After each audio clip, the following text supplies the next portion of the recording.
portion for this Shabbat is called Behaalotecha. We're in the book of Numbers, and it's a lot of different stories about what occurred during the wandering in the desert.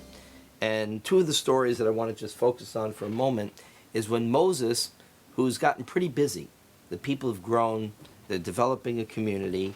At one point, he turns to God and he just says, I can't do this anymore. I am so overwhelmed. I desperately need help. Now, he's expecting, of course, God to give him help. But God has a different answer. The first thing that God does is, says, okay, I understand. You are overwhelmed. It really is too much. So I want you, Moses, to appoint 70 elders to assist you in administering justice and in running the community.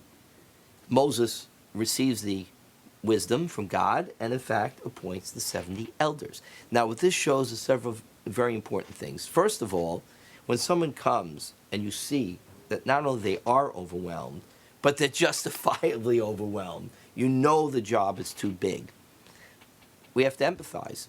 If we totally crush our leaders with such responsibility that it makes it impossible for them to function anymore, then we lose their effectiveness as leaders. So it's very important to make sure that leaders in the community, leaders in an organization, that they have the assistance that they need in order to be effective. So God empathizes. He doesn't turn to Moses and say, you can do it. Doesn't give him a cheerleading talk. He says, you're right. It's a good point. The other thing that's very important is that after Moses appoints the leaders, he makes sure that the people accept their leadership. He says, these people are my appointees. They report back to me. I have confidence in them. I've given them responsibility. I need you to accept that and work with them. That also helps make an effective leader. Not just that they appoint the right people who they trust, but then they lend support to that. Because there were those who thought that Moses should be the only leader. He's the only one who had that direct connection with God. And they were willing to overburden him. But God says no. Moses understands. And then he lends his support to those he's appointed so that all the people will accept the assistance of the elders that have come to assist Moses in his leadership.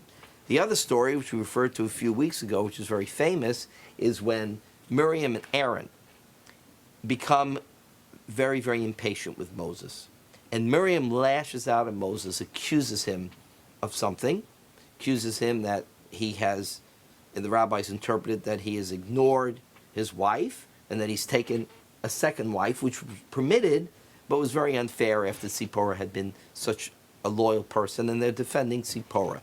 Somehow they're being critical of his behavior vis-a-vis his family. It's not exactly specific. But what we understand from the story is that Miriam and Aaron, they're not really trying to interfere in Moses' family life and tell him what's best. What they really are is frustrated and angry that Moses has risen to this level of leadership and they haven't. The story comes to tell us the dangers of jealousy when it comes to leadership. Because when in truth Moses has given them tremendous responsibility. First of all, Aaron was given the responsibility of being Moses' spokesperson when he went to Pharaoh. And Moses accepted it willingly. He actually asked for assistance. He says, I'm not a good speaker. I need help. Miriam sang the Song of the Sea with Moses, recorded in the book of Exodus, where she too took up the instruments and sang praise to God in the Song of the Sea when the sea split. And Miriam is credited with bringing the wells of water, finding the water. So Moses gave them great responsibility, as did God, and shared leadership with them. But he was above them. He was the leader. And this jealousy broke out. And God punishes Miriam, according to tradition, strikes her with leprosy because she has been critical of Moses, and they interpret the word leprosy as being slander. It's the punishment that you get for slander. Mitzvah motzi shem ra, that we talked about a few weeks ago. What the lesson is here is that God is trying to teach both Miriam and Aaron and the entire people of Israel that shared leadership is important. But at the same time, those who are assisting the ultimate leader, the prime minister, the president, in this case, Moses, God's prophet, they have their specific roles, but they can't try and usurp the leadership of Moses. So Miriam and Aaron have to learn this lesson, which is taught to us in this particular story. It's just a few verses, but it tells us about the danger to the community when people become jealous of a leader, even a leader who's willing to share responsibility, to give credit, and to ask people to come and assist. Sometimes there's even jealousy like that, but that can destroy a community. That's why God intervenes and strikes Miriam with the leprosy as a punishment. Moses, realizing that it's all a function of jealousy and disappointment that they haven't risen to the status that they thought that they're worthy of, says to God, forgive her. She lost her temper, she lost her cool, she's a little bit jealous.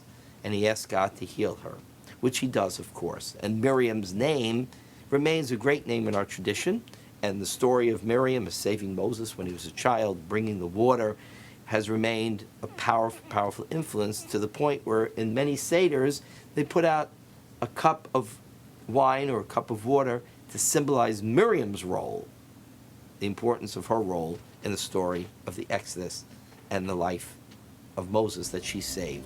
But this particular story is there to remind us the dangers of jealousy when it comes to leadership in a community, how it can destroy the leadership of a community, how dangerous it is. A lesson that every democracy needs to learn, and a lesson that all of us who engage in leadership and assisting leadership need to take to heart, so that the enterprises that we work for, the organizations we work for, our very country, that it can thrive with this type of leadership as cooperative, based upon a common goal and not based upon jealousy and a need to excel and be above others that have leadership roles as well.